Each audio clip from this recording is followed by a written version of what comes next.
आदरणीय अडवाणी जी, लोकसभा में प्रतिपक्ष के नेता आदरणीय सुषमा जी,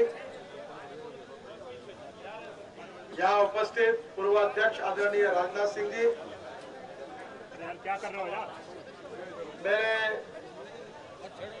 सभी राष्ट्रीय सहयोगी पदाधिकारीगण, उपस्थित सर्व नेतागण और उपस्थित भाई और बहनों, कल का दिन हिंदुस्तान के इतिहास में जो हमारा लोकतंत्र है उसको कलंकित करने वाला दिन है। रामलीला मैदान पर इस देश को भ्रष्टाचार से मुक्त करने के लिए जो आंदोलन शुरू था, जो शांतिपूर्ण ढंग से और लोकतांत्रिक ढंग से चल रहा था, उस आंदोलन पर कांग्रेस की अध्यक्षा सोनिया गांधी जी के इशारे पर जो अन्याय और अत्याचार हुआ है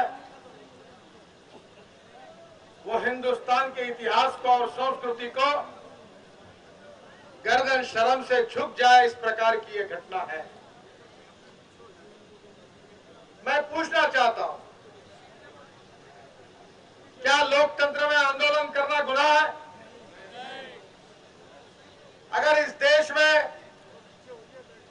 कुछ नेताओं ने विदेशी बैंकों में इस देश का income tax, sale tax, excise, octroi, इस सब की चोरी करके विदेशी बैंकों में जमा है, वो पैसा राष्ट्रीय संपत्ति घोषित की जाए और देश के गरीबों के विकास के लिए खर्चा किया जाए, अगर ये मांग कोई करता है तो क्या ये राष्ट्रीय गुनाह है? नहीं। फिर किसकी सजा है? यूरो में रेजोल्यूशन हुआ था, 140 में से 117 देशों ने बहुत पहले ही अपने कानून को रेटिफाई किया, पर कांग्रेस की सरकार सुप्रीम कोर्ट ने निर्देश देने के बावजूद भी ये पैसा वापस लाने की कोशिश गंभीरता से नहीं कर रही है। आज इस पर कोई कार्रवाई नहीं करना चाहते। मैं सोनिया गांधी जी से पूछना चाहता हूं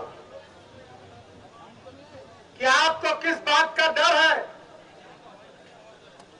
कि जिसके कारण विदेशों में जो काला धन है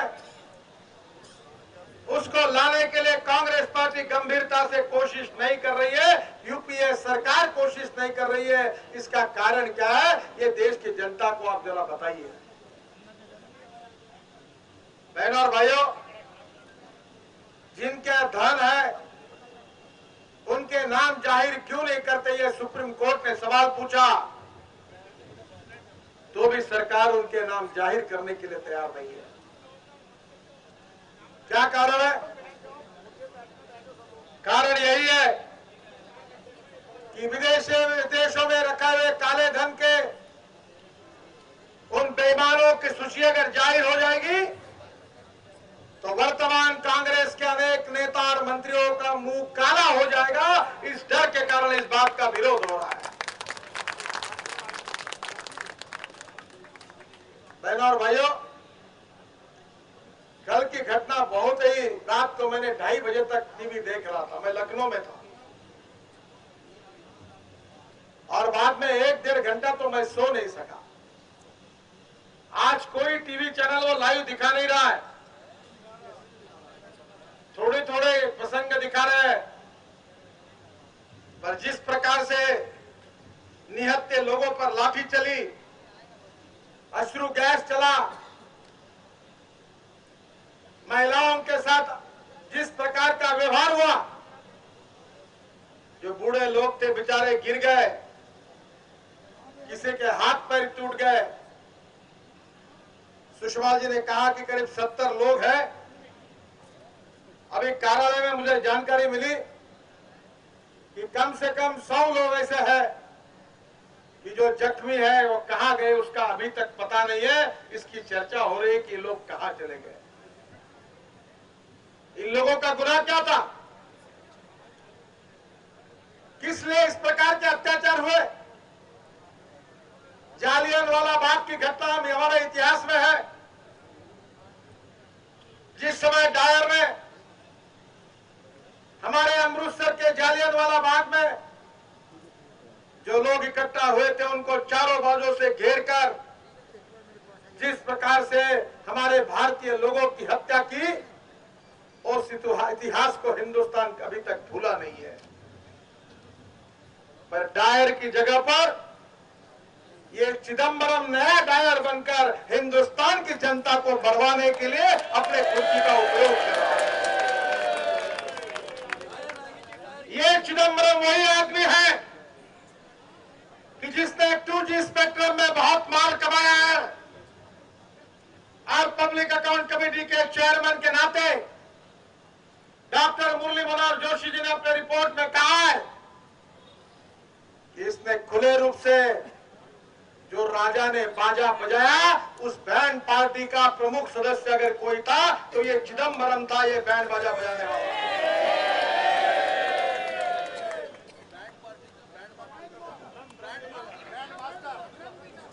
पर याद रखिए चिदंबरम जी, कोई अमरत्व लेकर कुर्सी पर नहीं बैठता। तुमने इस देश के गरीबों के साथ, ईमानदार लोगों के साथ, महिलाओं के साथ, ज्येष्ठ नागरिकों के साथ, बच्चों के साथ जिस प्रकार का अन्याय और अत्याचार वहां से रैपिड पुलिस फोर्स बनाकर आपने जो किया है, हे चिदंबरम याद रखना कि इस बात का अगर जवाब ईंट का जवाब पत्थर से मिलेगा, ये भी तुम याद रखो। बहनों और भाइयों, एक नेता कांग्रेस में है, मैं उसका नाम भी लेना नहीं चाहता, इतना चिल्लर नेता है।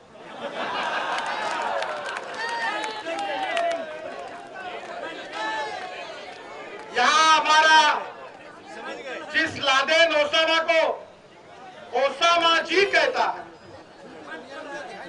हे कांग्रेस पार्टी के नेताओं, ओसामा तुम्हारा कौन है? उसको ओसामा जी और भगवे कपड़े में पहने हुए हमारे संत को ठग कहता है। मुझे 2 सन्यासी कार्यालय में आकर मिले। मुझे आपको बताते समय शर्म आती है कि वो कह रहे थे कि हम दौड़ रहे थे, हमारे पीछे पुलिस वाले दौड़ रहे थे और एक दूसरे को कह रहा था वो भगवे कपड़े वालों को पहले पकड़ो, ऑर्डर है कि भगवे कपड़े में जो है इनकी पहले धुलाई करो। ऐसा कहकर हमारे पास आए, हमारे कपड़े तक फटे।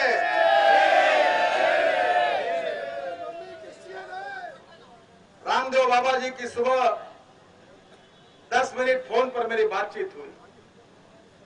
उन्होंने कहा मुझे मारा गया, मेरे कपड़े छोड़े गए, मैं भाग रहा था, आखिर एक महिला ने मुझे कपड़े दिए, वो पहनकर मैं वहां से निकला। क्या बहनों और भाइयों, शांतिपूर्ण और लोकतांत्रिक मार्ग से आंदोलन अगर होगा तो ये नए डायर की औलाद, ये कांग्रेसी नेता अगर ऐसा अन्याय अत्याचार करेंगे तो इस देश में लोकतंत्र का क्या होगा? कल अडवाणी जी ने बोलते हुए कहा था कि ये जून महीना है, 5 जून है, और ने याद की थी कि 25 जून को जिस दिन इमरजेंसी की शुरुआत हुई थी, कांग्रेस पार्टी ने इस देश के लोकतंत्र के गले को काटकर इस देश में इमरजेंसी लाई थी। पर इस देश की जनता ने लोकतंत्र का संरक्षण करके कांग्रेस पार्टी को पूरी तरह से परास्त करके कांग्रेस पार्टी को इसकी कीमत चुकानी पड़ी। सोनिया जी, रामदेव बाबा जी ने जो कहा वो सही है। आपका जन्म हिंदुस्तान में नहीं हुआ है तो इसके मां बहनें, हमारे बेटे बच्चे, इनके आपके साथ क्या वास्ता है? और इसीलिए ऐसा बर्बरतापूर्ण व्यवहार हमारे देश के भ्रष्टाचार के खिलाफ लड़ने वाले और काला धन वापस लाओ कहने वाले गरीब लोगों के खिलाफ आपकी सरकार ने किया है। बहनों और भाइयों, ये संघर्ष यहां तक सीमित नहीं रहेगा। हमको गांव गांव में, वार्ड वार्ड में जाना होगा, जनता को बताना होगा कि इस देश में कांग्रेस पार्टी की नीति क्या है। कांग्रेस पार्टी आतंकवाद का तुष्टीकरण करती है। गिलानी जैसे लोग दिल्ली में आते हैं, हिंदुस्तान की एकता और अखंडता को आह्वान करते हैं, तब ये बुजदिल गृह मंत्री चिदंबरम कहते हैं कि मेरे पास कोई कानून नहीं, मैं उन पर कोई कार्रवाई नहीं कर सकता। और जब देशभक्त लोग आते हैं, भगवे कपड़े पहनकर आते हैं, तो ये सरकार रात को वहां जाकर निहत्थे सोए हुए लोगों पर लाठियां बरसाती है, अश्रु गैस बरसाती है, महिलाओं पर अन्याय अत्याचार करती है, बच्चों को कुचल डालती है। ये कौन सी सरकार है? देखिए, कोई भी इतिहास अत्तर और गुलाब पानी से लोड पर बैठकर आराम से बैठे हुए लिखा नहीं जाता। इतिहास परिश्रमों के बिंदु से और खून से लिखा जाता है। इस देश का इतिहास हमारे देशभक्त नागरिकों ने, क्रांतिकारकों ने इस देश के इतिहास को बनाया, हमें स्वाधीनता मिला कर दी। आज हम राजघाट पर आए हैं क्योंकि सामने महात्मा गांधी जी की समाधि है। महात्मा गांधी जी ने सत्य और अहिंसा की बात की। कांग्रेस वाले महात्मा जी की बात बहुत करते हैं। मैं पूछना चाहता हूं सोनिया जी से, मनमोहन सिंह जी से, कि गांधी के नाम पर आप राजनीति करते हो, महात्मा जी का नाम लेते हो, उनके विचारों का समर्थन करते हो और निहत्थे लोगों पर अन्याय और अत्याचार करते हो। बताइए, आप कौन से महात्मा गांधी के बारे में?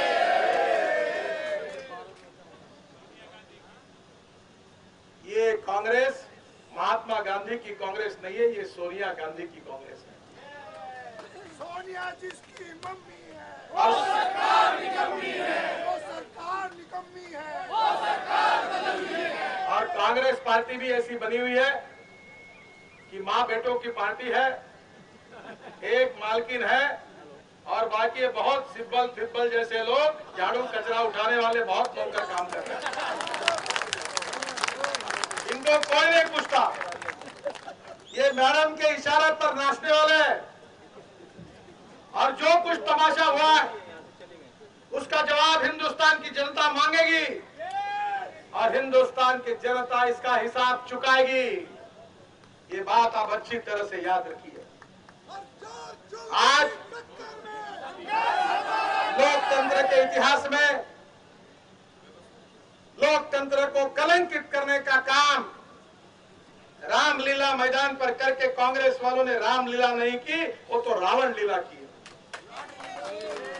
जो हिटलर की चाल चलाएगा। मैं आपसे प्रार्थना करूंगा कि ताकतवान व्यक्ति की समाज में कीमत होती है। हमारे में पुरुषार्थ है, हमारे में ताकत है। हम इतिहास बनाना चाहते हैं, देश का भविष्य लिखना चाहते हैं।